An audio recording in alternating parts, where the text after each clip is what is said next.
Good morning everybody. आज हम लोग इलेक्ट्रिक फ्लक्स पढ़ने से पहले थोड़ा सा इलेक्ट्रिक फ्लक्स में जो इम्पोर्टेंट चीज़ है उसको पढ़ना ज़रूरी है। वैसे तो जब विभिन्न कम्पिटिटिव एग्जाम में पूछा जाता है कि एरिया कैसी राशि है तो लोग बोलते हैं एरिया एक स्केलर क्वांटिटी है। कैसी क्वांटिटी है? लेकिन फिजिक्स में कुछ टर्म्स को एक्सप्लेन करने के लिए या कुछ चैप्टर की व्याख्या करने के लिए एरिया को क्या माना गया? Vector quantity. एरिया को क्या माना गया? Vector quantity. जैसे हम इसके बाद बोले इलेक्ट्रिक फ्लक्स पढ़ेंगे। क्या पढ़ेंगे? Electric flux. तो इलेक्ट्रिक फ्लक्स पढ़ने के लिए या इस इलेक्ट्रिक फ्लक्स जो एक टॉपिक है इसको एक्सप्लेन करने के लिए हमें एरिया को क्या मानना पड़ा? वेक्टर। और अब सवाल उठता है कि एरिया क्या है? वैसे आपको नॉर्मली हमने क्या कहा कि वैसे नॉर्मली यदि आपसे कोई पूछे एरिया कैसी राशि है, कैसी, तो एरिया कैसी राशि है? स्केलर। स्केलर मतलब अदिश राशि है। लेकिन फिजिक्स के कुछ चैप्टर को एक्सप्लेन करने के लिए एरिया को क्या मान लिया गया? वेक्टर। अब सवाल उठता है कि एरिया जब वेक्टर है, क्या है? एरिया जब वेक्टर है तो वेक्टर में क्या होता है? डायरेक्शन और मैग्नीट्यूड। डायरेक्शन और ज़्यादा गहराई में ना जाके कि वेक्टर को ज़्यादा गहराई में उसका डेफिनेशन होता है कि उसमें मैग्नीट्यूड हो, डायरेक्शन हो और वो वेक्टर के एडिशन के रूल को क्या करे? फॉलो करे। लेकिन अभी मोटे तौर पर दो चीज़ तो एकदम जरूरी है। क्या? मैग्नीट्यूड और डायरेक्शन। और जो हमारा चैप्टर इसके बाद हम पढ़ने वाले हैं इलेक्ट्रिक फ्लक्स, उसमें हमें एरिया को क्या मान के चलना है? वेक्टर। तो अब सवाल उठता है, और वेक्टर हम मोटा मोटी बोले कि उसमें क्या हो? मैग्नीट्यूड हो और क्या हो? डायरेक्शन हो।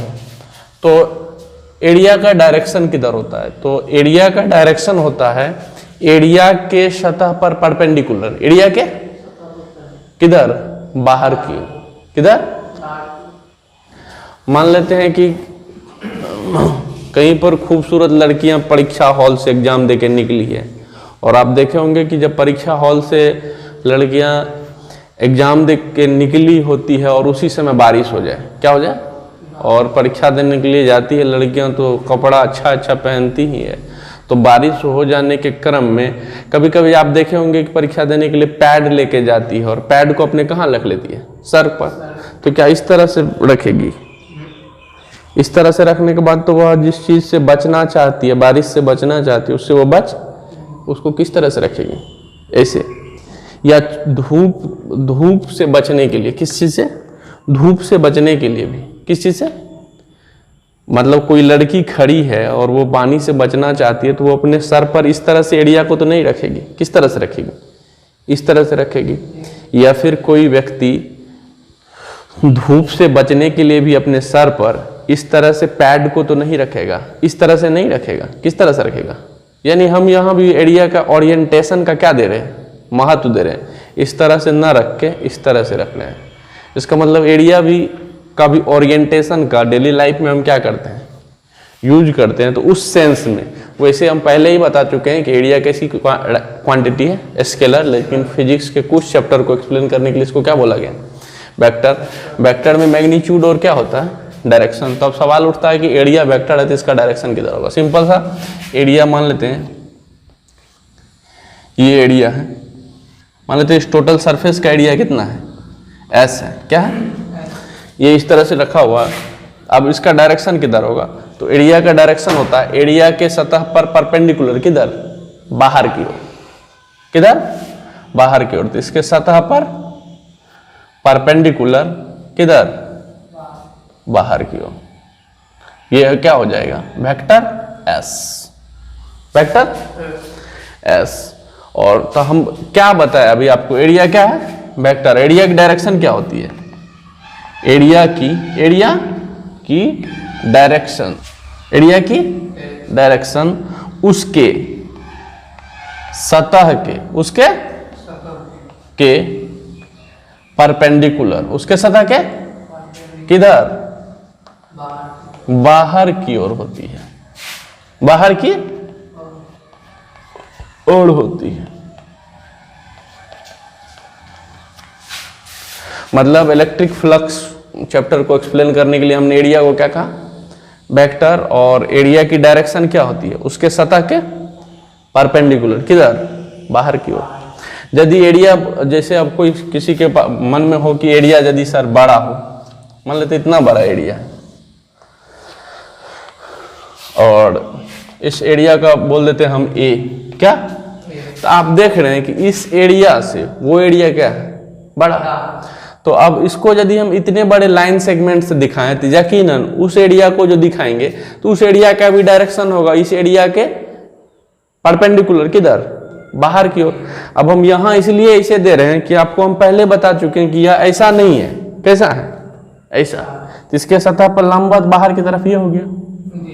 ये भी आपको बोर्ड के प्लेन में नहीं है, एरिया हमारा बोर्ड के प्लेन के क्या है, परपेंडिकुलर, इस तरह से है। अब हम फिगर बना रहे हैं तो वो चीजें वहां नहीं आ पा रही है। अब इस एरिया से उस एरिया का मैग्नीट्यूड क्या है, बड़ा है।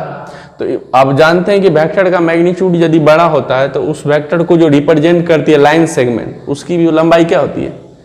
तो यकीनन इसको यदि हम इतने बड़े लाइन सेगमेंट से दिखाएं और एरिया एस से एरिया ए क्या है, बड़ा है, तो उसको हम क्या दिखाएंगे, बड़े लाइन सेगमेंट से। तो हम इसका थोड़ा सा बड़ा मैग्नीट्यूड दिखाने के लिए हम लाइन सेगमेंट की लंबाई क्या ले लिए, बड़ा, किधर, ए, ठीक है।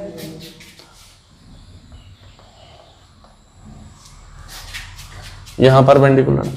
अब सवाल उठता है कि ये तो आपका एरिया सिमेट्रिकल है, क्या है, सिमेट्रिकल। यदि हमारे पास सिलेंडर रहेगा, क्या रहेगा, सिलेंडर रहेगा, तब हमारा एरिया का डायरेक्शन किधर होगा। तो हम बोलेंगे यदि आपके पास मान लेते सिलेंडर है, क्या है, सिलेंडर है, अब इसका जो एरिया होगा, मान लेते इसका पूरा कर्व सरफेस एरिया क्या है, एस है, क्या है, कर्व सरफेस एरिया सिलेंडर का क्या है, एस है। तो अभी टोटल तो पूरा एस क्या है, बिल्कुल कर्व है, टोटल कर्व सरफेस एरिया क्या है, एस है। तो अब हम इसका डायरेक्शन क्या ले, किधर ले। तो इसमें हम बोलेंगे कि अब ये हमारा जो अभी एरिया है वो कर्व है, सिमेट्रिकल नहीं है, प्लेन नहीं है। तब इस पर क्या ले लेंगे, एक छोटा सा एरिया एलिमेंट, क्या ले लेंगे, मान लेते यहां यदि हम एक छोटा सा एरिया एलिमेंट डीएस ले लेंगे, क्या ले लिए, डीएस, वो छोटा सा एरिया एलिमेंट लिया, क्या। अब डीएस का डायरेक्शन क्या होगा, इसके परपेंडिकुलर, किधर, बाहर की ओर। आप यदि इधर लीजिएगा तो वो उस डायरेक्शन में होगा, सिलेंडर के उस साइड यदि आप छोटा सा डीएस वेक्टर लीजिए, डीएस लीजिएगा तो उसका डायरेक्शन उधर बाहर की ओर होगा, अंदर। बाहर की ओर कहने का मतलब सेंस ये था मेरा कि अब इस फिगर में बाहर की तरफ क्या, ये तो प्लेन फिगर है, ओपन फिगर है, लेकिन यदि हमारा क्लोज्ड फिगर होगा तो क्लोज्ड के लिए हम क्या यूज करते हैं, बाहर की ओर। ये चीज समझ में आ गया। एरिया को हमको क्या मानना है, एरिया को क्या मानना है, वेक्टर, किस चैप्टर को एक्सप्लेन करने के लिए, इलेक्ट्रिक फ्लक्स को। और एरिया की डायरेक्शन क्या होती है, उसके सतह के परपेंडिकुलर, किधर, बाहर की ओर। इतना बात आया। अब दूसरा, इलेक्ट्रिक फ्लक्स को पढ़ने के लिए और दो चीजें हमें पढ़ने पड़ेगी, सॉलिड एंगल, क्या, सॉलिड एंगल, घन कोण, क्या, या कोई लोग क्या बोलते हैं, ठोस कोण, क्या,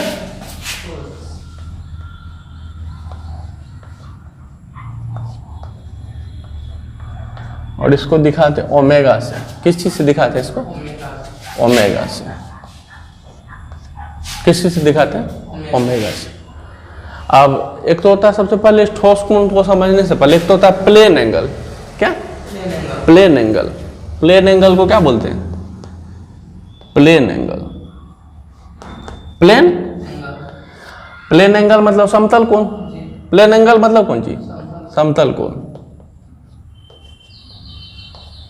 तो अब समतल कोण में क्या होता है बच्चों कि मान लेते ये हमारा एक सर्कल है, क्या है, सर्कल है।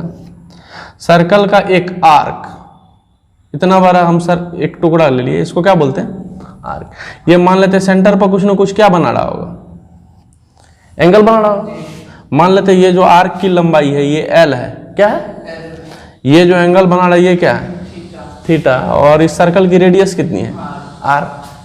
तो आपको मैथ वाले सर या फिजिक्स में भी इसका बहुत बड़ा यूज हुआ है कि यहाँ थीटा बराबर क्या होता है, एल बाय आर। थीटा बराबर क्या होता है? L by r. और आप ये देखिए कि ये जो हमारा आर्क सर्किल के सेंटर पर, मान लेते सर्कल का सेंटर कितना है? ओ। ये सर्कल का सरकमफ्रेंस का जो एक टुकड़ा लिए हम आर्क, जिसकी लंबाई कितनी है? एल, वो सर्किल के सेंटर पर कितना एंगल सबटेंड कर रही है? थीटा। क्या ये थीटा हमारे बोर्ड के प्लेन में है? क्या ये एंगल बोर्ड के प्लेन में है या बोर्ड के प्लेन से बाहर है? तो यकीनन ये दिख रहा है कि बोर्ड के क्या है? प्लेन में।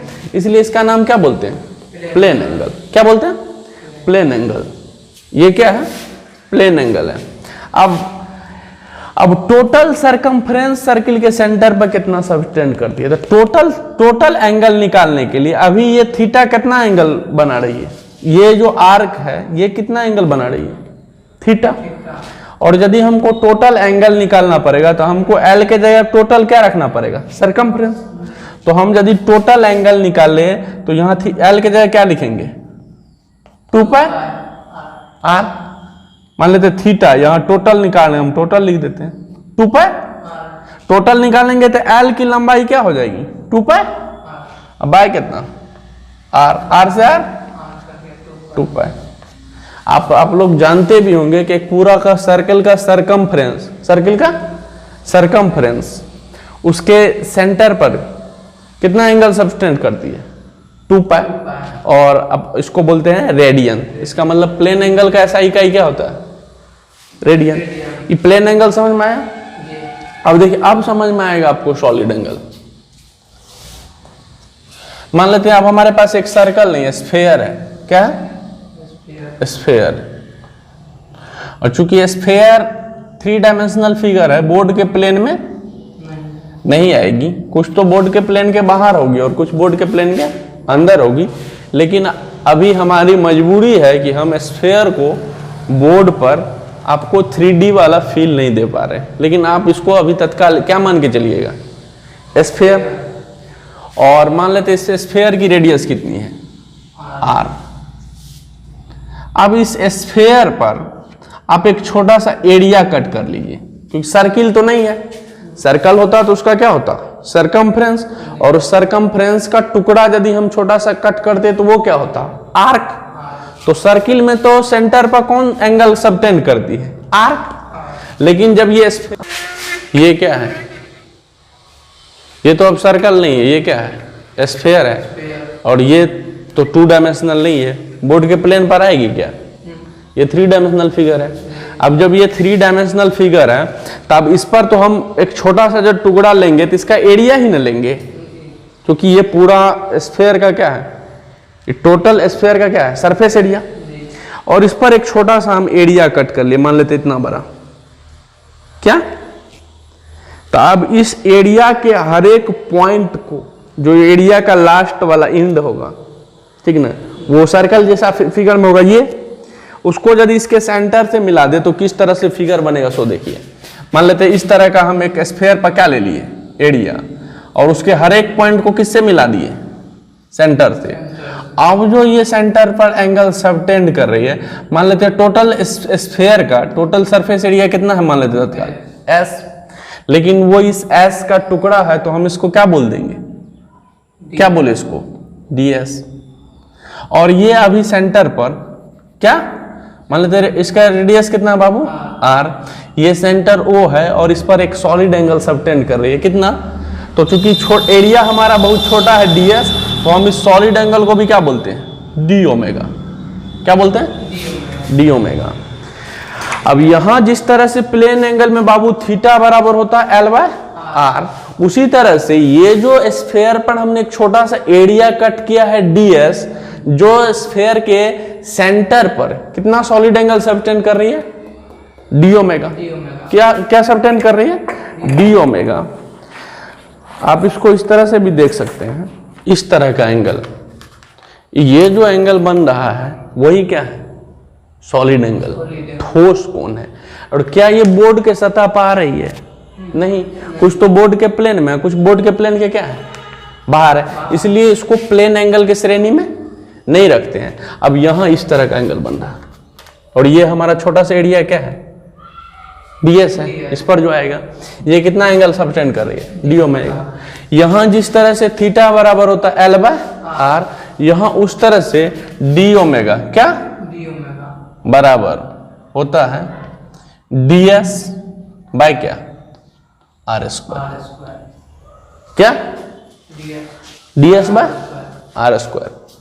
मतलब प्लेन एंगल में था, प्लेन एंगल कौन सबटेंड कर रही थी आर्क, सर्किल के सेंटर पर, जी सर्किल का रेडियस कितना आर, तो थीटा बराबर क्या था एल बाय आर। हमको ये पता करना था कि सरकमफ्रेंस सेंटर पर टोटल एंगल कितना सबटेंड करती है।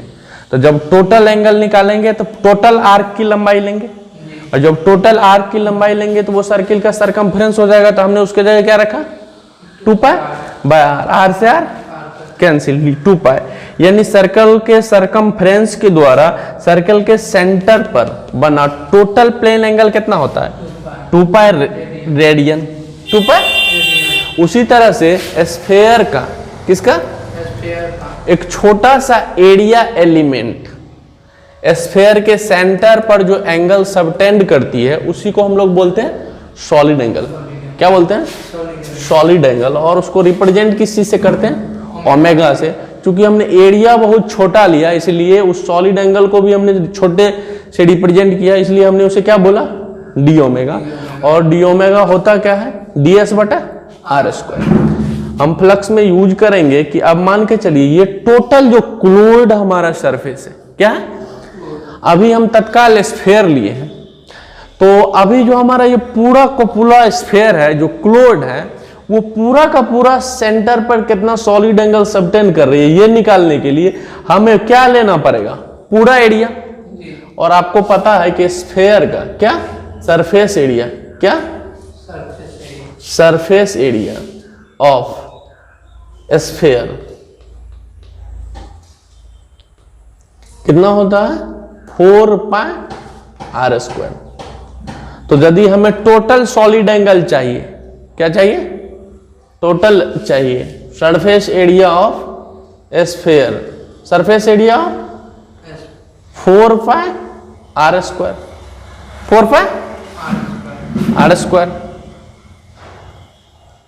सरफेस एरिया ऑफ स्फेयर क्या होता है 4 पाई। तो हमें जब अब टोटल सॉलिड एंगल चाहिए कि स्फेयर सेंटर पर टोटल कितना सॉलिड एंगल सबटेंड करती है, तो अभी ये छोटा सा एरिया एलिमेंट ds सेंटर पर कितना एंगल सबटेंड करती है डी ओमेगा। अब टोटल निकालने के लिए इस ds के जगह जब टोटल लेंगे तो क्या हो जाएगा s, और वो s क्या है सरफेस एरिया ऑफ स्फीयर। तब हम टोटल यदि निकालेंगे तो वो ओमेगा लिखते हैं हम, क्या लिखे हम उसको ओमेगा। और वो टोटल सॉलिड एंगल यहाँ हम क्या लिख देते हैं टोटल। टोटल सरफेस एरिया रखेंगे हम s, क्योंकि हमको टोटल चाहिए। ds यदि डी ओमेगा बना रहा है तो टोटल सरफेस एरिया के लिए ds s हो जाएगा, और s होता है कितना 4 पाई आर स्क्वायर बटा कितना r square, r square r square कितना हुआ 4 पाई। ठीक है, ओके। तो टोटल सॉलिड एंगल निकालने के लिए क्या किया जी 4 पाई बाई कितना 4 पाई। और आपको बता दूं कि सॉलिड एंगल का ऐसा ही यूनिट होता है स्टेरेडियन। क्या, तो क्या हो जाएगा 4 पाई स्टेरेडियन, 4 पाई स्टेरेडियन। ये था कॉन्सेप्ट, क्या था कॉन्सेप्ट। अब क्या होगा कि कभी कभी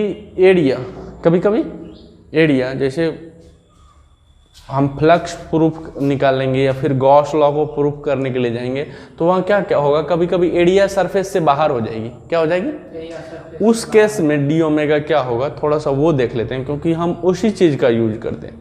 हम गॉस लॉ को प्रूफ करने के लिए फिगर सिमेट्रिकल नहीं लेते, ठीक है। तो आप थोड़ा ध्यान दीजिएगा। अब देखिए हम थोड़ा सा पीछे की चीज़ बोल देते हैं कि हम अभी आज का जो लेक्चर था उसमें क्या क्या पढ़े कि एरिया कैसी क्वांटिटी है, वेक्टर जिसका डायरेक्शन होता है एरिया के सरफेस पर परपेंडिकुलर, किधर बाहर की ओर। और फ्लक्स पढ़ने से पहले हमें पढ़ना था क्या सॉलिड एंगल। सॉलिड एंगल से पहले हमने क्या पढ़ा प्लेन एंगल।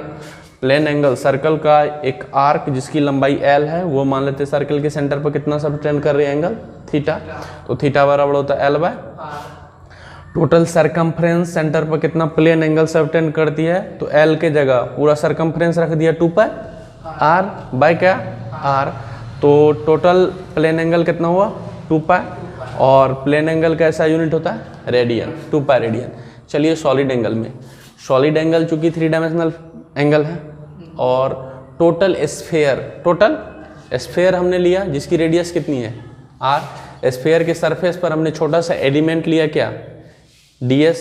उस एलिमेंट के हर एक पॉइंट को यहाँ मिला नहीं पाए, आपको फील नहीं आएगा, लेकिन कुछ पॉइंट को मिला के ये स्फेयर का जो सरफेस का एलिमेंट ds है वो इस स्फेयर के सेंटर पर, स्फेयर के मान लेते कितना एंगल सबटेंड कर रही है डी ओमेगा, क्योंकि सॉलिड एंगल को किस चीज़ से रिप्रेजेंट करते हैं ओमेगा से। तो चूंकि एरिया बहुत छोटा है इसलिए हमने क्या दिखाया डी ओमेगा। वो डी ओमेगा होता है ds बटा आर स्क्वायर। यहाँ प्लेन एंगल में थीटा बराबर एल बाय आर, यहाँ डी ओमेगा ds बटा।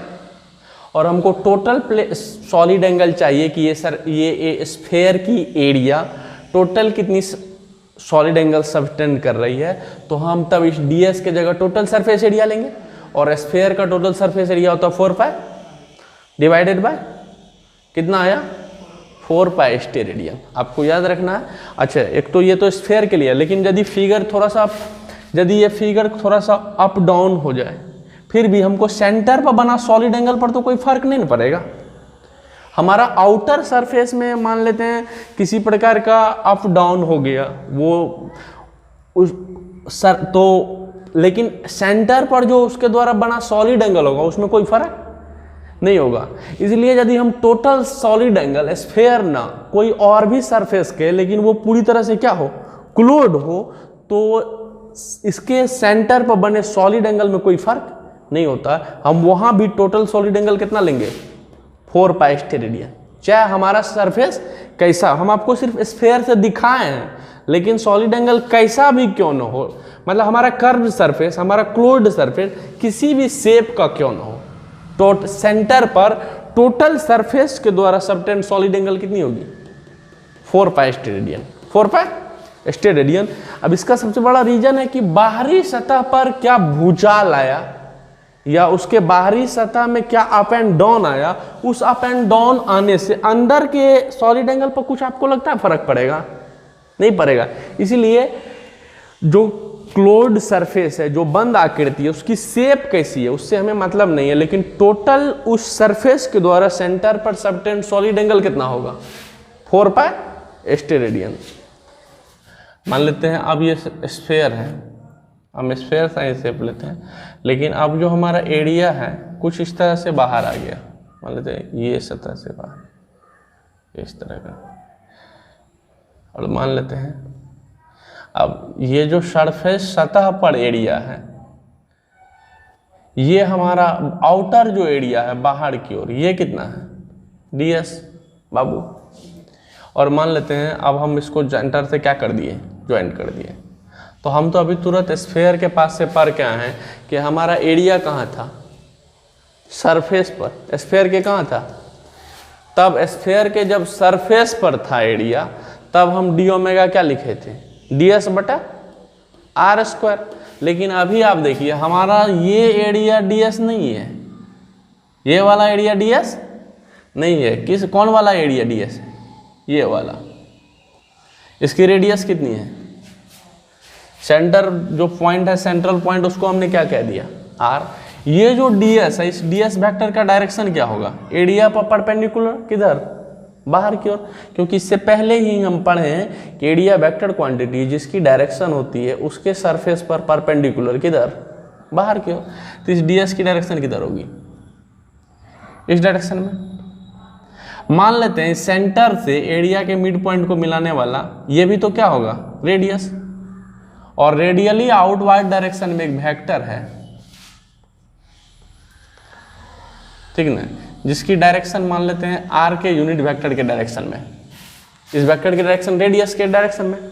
ये एंगल मान लेते हैं कितना बन रहा है अभी थीटा। अब आप देखिए कि चूंकि यहाँ यदि हम एरिया पर एक लाइन लें तो एरिया ds जो है एरिया के प्लेन के क्या है परपेंडिकुलर, और उसी प्लेन पर हम एक लाइन ले रहे हैं, तो ये टोटल एंगल कितना 90 डिग्री। यहाँ से यहाँ तक का एंगल कितना 90 डिग्री, ये कितना है थीटा, तो ये कितना हो जाएगा 90 डिग्री माइनस थीटा। अब यहाँ एक टेंजेंट खींच लीजिए। अब ये टेंजेंट है और ये रेडियली आउटवर्ड डायरेक्शन है, और आप जानते हैं 10th क्लास में पढ़े होंगे कि किसी पॉइंट पर खींचा गया टेंजेंट उसी पॉइंट पर रेडियस के क्या होती है, परपेंडिकुलर। तो फिर ये एंगल कितना, 90 डिग्री। अब ये एंगल है 90 माइनस थीटा, और यहाँ से यहाँ तक का एंगल कितना है, यहाँ से यहाँ तक का एंगल कितना है, ये पूरा का पूरा था 90 डिग्री, ये थीटा, तो ये एंगल कितना 90 माइनस।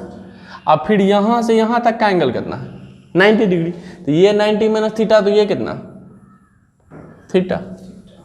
अब ध्यान से देखिएगा भैया, बड़ा क्रिटिकल चीज है ये हमारा। तभी जो डी ओमेगा का फॉर्मूला था, समझिए कि ये ds जो था ये इसके सतह पर था, लेकिन अभी ds सरफेस के क्या है, बाहर है। तो अभी जो हम डी ओमेगा लिखेंगे, मान लेते ये सॉलिड एंगल सबटेंड किया गया, सॉलिड एंगल डी ओमेगा कितना है, डी ओमेगा बाबू।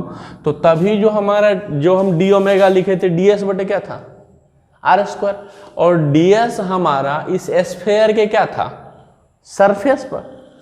और लेकिन अभी हमारा ds इस स्फेयर के सरफेस से क्या है, बाहर है, सरफेस पर तो ये वाला है ना जी।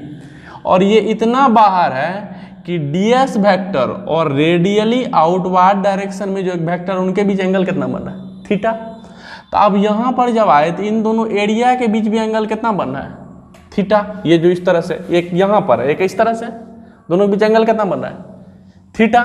अब इस ds का हमको यहाँ पर क्या लेना पड़ेगा, कंपोनेंट, जो कहाँ होगा जी, सरफेस पर। सरफेस पर के ही एरिया से हम क्यों इंटरेस्टेड हैं, क्योंकि हम डी ओमेगा बराबर ds बटा आर स्क्वायर लिखे, और यहाँ ds कहाँ है, सरफेस पर। तो यहाँ ds सरफेस से क्या है, बाहर है, हमको कहाँ लाना है, सरफेस पर। इस ds का तब किधर, ये इधर क्या ले लेंगे, कंपोनेंट। और चूंकि इस ds से ये वाला जो एरिया है जो हमारे स्फेयर के सरफेस पर है, कितना एंगल बना रही है, थीटा। तब इस ds का इस स्फेयर के सरफेस के ऊपर कंपोनेंट क्या होगा, ds cos थीटा। तो डी ओमेगा की जगह इस बार क्या लिखेंगे, ds बाय आर स्क्वायर। और फिर अब इससे तो वो वाला केस भी आसानी से आ रहा है कि यदि ये सरफेस पर हो, क्या हो, तो थीटा कितना हो जाएगा, 0 डिग्री। और फिर cos 0 डिग्री कितना होता है, तो सेम चीज आ जाएगा, ds बटा आर स्क्वायर। अब इस चीज को बहुत ध्यान से देख लीजिए, क्योंकि जब हम गॉस लॉ पढ़ेंगे, क्या पढ़ेंगे, तो हम यूज करेंगे कि ds cos theta by r square. ds cos को क्या लिखेंगे हम, डी ओमेगा, क्या लिखेंगे। हम बार बार इस चीज को रिपीट कर रहे हैं, और आपको बार बार इस चीज को दिमाग में रखना होगा कि ds cos theta by r square को गॉस लॉ के प्रूफ के दौरान हम क्या लिखेंगे, डी ओमेगा। आपको ये चीज बहुत ध्यान से रखना है।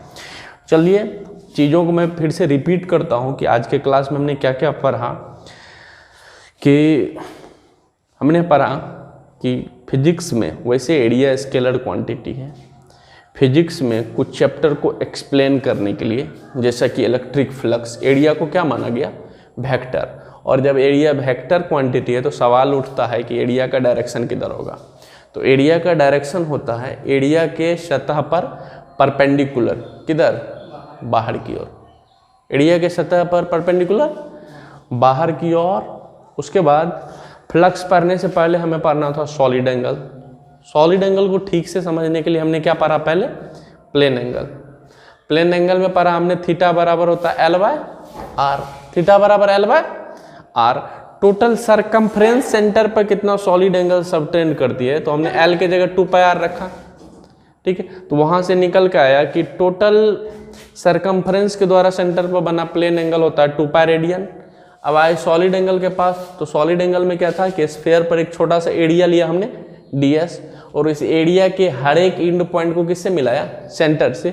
तब जो सेंटर पर एंगल सबटेंड होगी, जो 3 डायमेंशनल होगी, उसको हम बोलते हैं सॉलिड एंगल। क्योंकि एरिया बहुत छोटा लिया, सॉलिड एंगल भी बहुत छोटा, यहाँ से डी ओमेगा हुआ ds बटा आर स्क्वायर। टोटल एरिया कितनी सॉलिड एंगल सबटेंड करती है सेंटर पर, उसके हमने लिए स्फेयर का टोटल सरफेस एरिया देखा 4π आर स्क्वायर बटे आर स्क्वायर कैंसिल 4 पाई। यानी आपको याद रखना है कि किसी भी क्लोड, या तो हमने स्फीयर के लिए समझाया लेकिन आप चीज़ को समझिए, किसी भी क्लोड सरफेस के द्वारा सेंटर पर सबटेंड टोटल सॉलिड एंगल कितना होता है 4 पाई स्टेरेडियन। और आपको यहाँ से दो चीज़ समझ में आएगी, प्लेन एंगल की SI का यूनिट रेडियन होती है और सॉलिड एंगल की स्टेरेडियन। अब दूसरा सवाल था कि यदि एरिया सरफेस पर ना हो के सरफेस से क्या हो बाहर हो, तो उस एरिया का कंपोनेंट ले लेंगे किस और सरफेस पर, और तब हमारा डी ओमेगा होगा ds cos थीटा बटा r square, ds cos theta बटा आर स्क्वायर। ये कुछ इम्पोर्टेंट चीज़ थी जो हमें इलेक्ट्रिक फ्लक्स और गॉस लॉ पढ़ने से पहले जानना बेहद ज़रूरी था, जिससे कि आपको इलेक्ट्रिक फ्लक्स और गॉस लॉ बहुत आसानी से समझ में आए। धन्यवाद। आशा करता हूँ कि आज इस क्लास के दौरान आपको जो समझाया वो आपको ठीक तरह से समझ में आई होगी और इलेक्ट्रिक फ्लक्स और गॉस लॉ को समझने में यह चीज़ें आपको सहायता देगी। यदि आज के लेक्चर से, जैसा कि हमने बताया कि इलेक्ट्रिक फ्लक्स और गॉस लॉ को पढ़ने के लिए आज का लेक्चर बहुत ही इम्पोर्टेंट था, तो यदि आपका आज हमारा लेक्चर आपको समझ में आया और किसी भी प्रकार से हमने जो आप कभी इस चीज़ को पहले पढ़े होंगे और आज हमसे पढ़े, तो किसी भी तरीके से यदि आपको ये पहले से ज़्यादा बेटर लगा हो और आपके ज्ञान को संवर्धित करने में मैं थोड़ा सा भी अपना योगदान दे पाया हूँ, तो आशा करता हूँ कि आप ज़रूर इस चैनल को लाइक, शेयर और सब्सक्राइब करेंगे। चैनल है हमारा श्री कृष्णा क्लासेज मधेपुरा के नाम से। धन्यवाद। और अंत में मैं आपको यही कहना चाहूँगा दोस्तों कि फटे जूते पहनकर आसमान पर चढ़े थे, फटे जूते पहन के आसमान पर चढ़े थे, सपने हमारी हमेशा औकात से बड़े थे। फटे जूते पहनकर आसमान पर चढ़े थे, सपने हमारे हमेशा औकात से बड़े थे, फिर भी हमने नहीं किया जोमी का सौदा, क्योंकि 2-4 आसमां तो हमारे कदमों पर गिर पड़े थे। धन्यवाद।